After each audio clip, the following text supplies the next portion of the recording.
ఓ రూపాయి సంపాదిస్తే ఇప్పుడు మా లాంటి ప్రొఫెషనల్స్ ఉంటారు, లేదు ఇంకా కొంచెం ఏదైనా ఓ రూపాయిలో ఎంత దాచాలి సార్ ముందు? ఎంత దాచుకోవాలంటే 100 రూపాయలు జీతం సంపాదించుకునేవాడైనా సరే 10 రూపాయలు 15 రూపాయలు రాగానే ముందు తీసుకెళ్ళి ఆ డబ్బాలో వేసేయాలి. ఆ మిగిలిన 80 ఖర్చు పెట్టుకోవాలి. 100 పెట్టామనుకోండి, 100 ఖర్చు అయిపోవడం కాబట్టి ఇంకో 200, 200 అప్పు కూడా చేస్తాం. అది చేయకూడదు. నేను ఉన్నా లేకపోయినా, తిన్నా తినకపోయినా ఈ 20 రూపాయలు, ఈ 20% తీసుకెళ్ళి నేను పక్కన వేయాల్సిందే అనేది స్ట్రిక్ట్గా పెట్టుకుంటే ఈజీగా పైకి రాగలుగుతాం.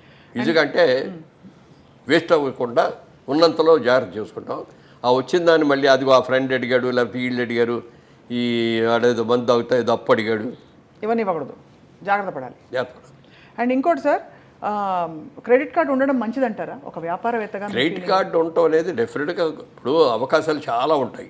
అవకాశాలను సద్వినియోగం చేసుకునే వాళ్ళందరికీ ఉపయోగపడతాయి, దుర్వినియోగం చేసుకునే వాళ్ళకి అందరికీ కూడా ఇది అవుతుంది.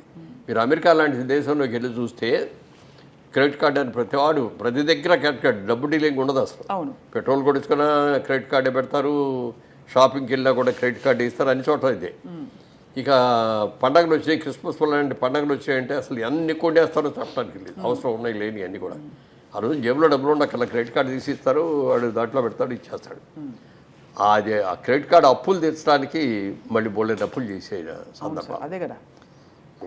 క్రెడిట్ కార్డు ఏంటంటే అవసరానికి జేబులో డబ్బు కాకుండా ఇది కూడా ఒక కరెన్సీయే. పేపర్ కరెన్సీ కంటే కూడా ఇది ఒక, కానీ అది హద్దుకు మించి ఖర్చు పెట్టడానికి కాదు. అంతే కదా, అదే అది ఉంది కదా. కన్వీనియన్స్. రేపు చూసుకుందాంలే, వచ్చే నెల కడదాంలే అని అనుకుంటే అప్పు చేయడం చాలా తేలిక, కానీ అప్పు తీర్చడంలో సేవ్ చేసుకోవడం అనేది చాలా కష్టం. అది తెలుసుకోవాలి. స్టాక్ మార్కెట్లో డబ్బులు పెట్టచ్చా సార్? ఇవన్నీ మౌలిక నేను సూత్రాలు. అస్సలు పెట్టండి, నాకు దాని మీద నమ్మకం లేదు. నమ్మకం లేదు స్టాక్ మార్కెట్లో.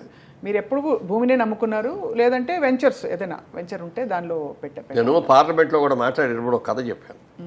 ఓ రోజున ఒక వ్యాపారి వచ్చాడు పల్లెటూరులోకి, వచ్చేసి మీ ఊళ్ళో కోతులు ఉన్నాయని తెలిసింది,